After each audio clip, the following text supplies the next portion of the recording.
जमुई नक्सली हमले में मारे गए सरवर इस्लाम के परिजनों से मिलने रेल विभाग के जीआरएम पहुंचे। जीआरएम ने मृतक के परिजनों को मुआवजे के 5 लाख रुपए चेक प्रदान करते हुए परिजनों को सांत्वना दिया। Dhanbad Patna intercity express train पर जमुई के कुंदर हॉल्ट पर नक्सलियों ने हमला बोल दिया था, जिसमें 3 लोगों की मौत हो गई थी। उन 3 मृतकों में पूर्णिया निवासी मोहम्मद इस्लाम के पुत्र सरवर इस्लाम भी शामिल थे। लाख रुपए की राशि दी गई है रेलवे के द्वारा, ईस्ट सेंट्रल रेलवे दानापुर के द्वारा चेक प्रदान किया गया है। इनकी मृत्यु जो है वो नक्सली हमले में ट्रेन में सफर करने के दरमियान जो है गोली लगने से इनकी मृत्यु हो गई थी, जिसके एवज में रेल ने मुआवजा के रूप में इनके फादर को 5 लाख रुपए की राशि चेक प्रदान की है। और भी कुछ योजना है इस तरह? अभी फिलहाल कोई योजना नहीं है। अभी फिलहाल चेक दिया गया था जो कि इनको सुपुर्द कर दिया गया। क्या नाम जो दिया है क्या है? मोहम्मद इस्लाम, जो कि ये मोहम्मद सरवर इस्लाम के पिताजी। सर जी 14 तारीख का घटना है। जो मेरा भाई भागलपुर से गया था वो जमुई में, वो भागलपुर में महिंद्रा फाइनेंस कंपनी में काम किया करता था। कंपनी के काम से वो गया था जमुई, वहाँ से लौट रहा था।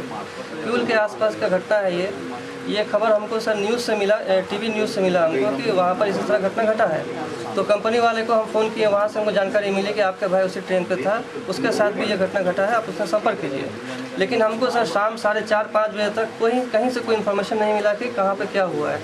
हम टीवी पर हेल्पलाइन नंबर दिया हुआ था, उसमें 15 बार हम फ़ोन किए होंगे, वहाँ से कोई हमको कंफर्मेशन नहीं मिला। वहाँ से हर बार ये कहा गया कि किसी भी पब्लिक के साथ कोई ऐसी घटना नहीं घटी है, ये रेलवे कर्मचारी के साथ हुआ है। हमारा आदमी गया वहाँ सर, वहाँ जाने के बाद उनको मालूम हुआ, तो वो वहाँ से जानकारी मिली कि उनके साथ में ऐसा घटना घटा है। हम लोग यहाँ से जब कंपनी वाले को फ़ोन किए तो वो बोले कि ठीक है, हम लोग पहुँचे हुए हैं, आप लोग आइए, आपके भाई के साथ ऐसा हुआ है। वो हमारा छोटा भाई था। हम लोग जब यहाँ से निकले हैं, रास्ते पे कंपनी वाले से लगातार हम लोग संपर्क में हैं। हम लोगों के पहुँचने से पहले रेलवे प्रशासन या महिंद्रा फाइनेंस वाले लोग, उन लोगों की मिली भगत से ये लोग इनको वहाँ से बॉडी को लेकर आया गया मुंगेर पोस्टमार्टम के लिए। और हम लोगों के लाख मना करने के बावजूद कि हम लोग आएंगे, हम लोग मेरे फादर हैं, उस लड़के के फादर हैं, हम उनके बड़े भाई, हम लोग पहुँचेंगे, उसके बाद ही पोस्टमार्टम होगा। लेकिन बिना हम लोगों के परमिशन के, हम लोगों के लाख मना करने के बावजूद वहाँ पर पोस्टमार्टम हो गया। भागलपुर जब हम लोग पहुँचे तो भागलपुर पहुँचते वहाँ से फ़ोन आता है कि आप लोग वहीं रुक जाइए, बॉडी लेके हम लोग वापस आ रहे हैं। हम लोग बोले कि नहीं, बॉडी हम लोग रिसीव करेंगे। लेकिन उसके बावजूद जो है वहाँ से गाड़ी पे सारा कुछ करके, पैक करके, सब कुछ करके वहाँ छोड़ दिया गया। हम लोग जब पूर्णिया आए, यहाँ पर आने के बाद घर का माहौल बहुत ही गंभीर था।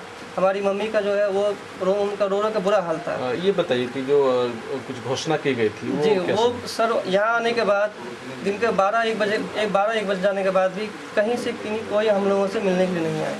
ना ही कोई प्रशासन के लोग आए, ना ही कोई जनप्रतिनिधि आए। लास्ट में यहाँ के जो समाज के जो लोग हैं, उन लोगों का जो है गुस्सा बहुत ज़्यादा बढ़ गया। तब वो जाकर फिर NH को जाम किए। वहाँ पर SDO साहब आए, उसके बाद वो जो है समझा करके उन लोगों को सबको लेकर यहाँ पर घर पर आए। हम लोगों से बात हुई, यहाँ पर आकर वो हम लोगों को आश्वासन दिए कि आप लोगों को 4 लाख रुपये दिया जाएगा। उसके बाद उस दिन से आज का दिन है, उनसे टेलीफोन पर बात होती है, ऑफिस जाते हैं, लेकिन ना ही वो बात करना चाहते हैं, ना ही मिलना चाहते हैं। उनका जो है सिर्फ टाल मटोल का रवैया है। और वो उनका भी कहना है कि आप पोस्टमार्टम लेकर के आइए, जबकि सेंट्रल से लोग आए, अभी वो आकर के यहाँ बैठे हुए हैं। लेकिन हमारे SDO साहब या विभाग के जो भी लोग हैं, प्रशासन के जो भी लोग हैं, अभी तक किन्हीं का कोई पहल नहीं हुआ है। रेलवे की ओर से कुछ दिया गया? जी, रेलवे की तरफ से घोषणा हुआ था, केंद्र की तरफ से भी घोषणा हुआ था, लेकिन केंद्र से अभी तक किन्हीं का कोई पहल नहीं हुआ है। आज तीसरा दिन है, अभी तक कोई पहल नहीं। रेलवे की तरफ से कितनी राशि दी गई? रेलवे की तरफ से 5 लाख की घोषणा हुई थी, वो लोग अभी चेक लेकर के आए हैं। जिस कंपनी में वो काम करते थे, उस कंपनी का भी कुछ स्टेटमेंट या कुछ? जी, जिस कंपनी में काम क्या करता था वो उस एरिया में जहाँ पर वो गया था, वो उसका वर्किंग एरिया नहीं था। कंपनी के हेड ऑफिस से उनको इन्फॉर्मेशन आया था कि वहाँ पर आपको जाना। वहाँ का जो लड़का था, उस लड़के को वहाँ से हटा दिया गया था, इनको वहाँ भेजा गया कंपनी के काम से। और उसके बाद कंपनी वाले वहाँ से आए, उस दिन मिलने के लिए आए थे, लेकिन उसके बाद अभी तक उनसे कोई संपर्क नहीं होता है। फ़ोन करते हैं, वो लोग बात नहीं करते हैं। आश्वासन दिए थे कि इनको 3 लाख रुपये 3,30,000 रुपये दिया जाएगा, लेकिन वो भी राशि इंश्योरेंस का राशि था। कंपनी की तरफ से कोई सहयोग राशि बोल करके ऐसा कुछ नहीं दिया गया, ना ही कोई आश्वासन दिया गया है, ना ही किसी तरह कोई बात हुई। जो 3,30,000 की बात हुई थी, वो भी अभी तक उस दिन बात हुई, उसके बाद अभी तक उनसे कोई संपर्क नहीं। जो हमारे साथ हुआ, हमारे बच्चे के साथ हुआ, जो हमारे गोद को उजाड़ा गया है। हम सरकार से सब इतना ही करते हैं कि जो एक माँ का गोद उजड़ा है, आज के बाद किसी माँ का गोद नहीं उजड़े, किसी की माँ घर आंगन दिल सुना नहीं हो।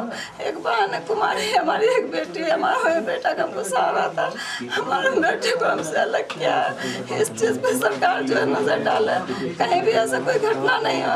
और हमारा बच्चा जो है ऑफिस में बैठने का उसको एक ड्यूटी मिली थी, लेकिन हमारे बच्चे को बाहर किस भेजा गया काम करने के लिए, बस हम ये जानना चाहते हैं। और हमारे घर में जो हमारा जो हाल है, अच्छा क्या लगता है कि हमको ये लगता है हमारे बच्चे को ऑफिस में दिया गया था जो ड्यूटी करने के लिए, हमारे बच्चे को उस इससे कोई ये नहीं था कि वो एरिया क्या है नहीं है, हमारे बच्चे को नॉलेज नहीं था, आगे उधर भेजा गया। हमारे बच्चे को डब्बे में किसी को गोली नहीं लगी, सिर्फ हमारे बच्चे को गोली लगी। लगने की वजह क्या है हम ये जानना चाहते हैं सरकार से। हमारा बस इतना ही है, हमको इंसाफ चाहिए। हमारा बेटा तो वापस नहीं आ सकता है। थोड़ा सा नाम बताइए। हमारा नाम है शहनाज परवीन।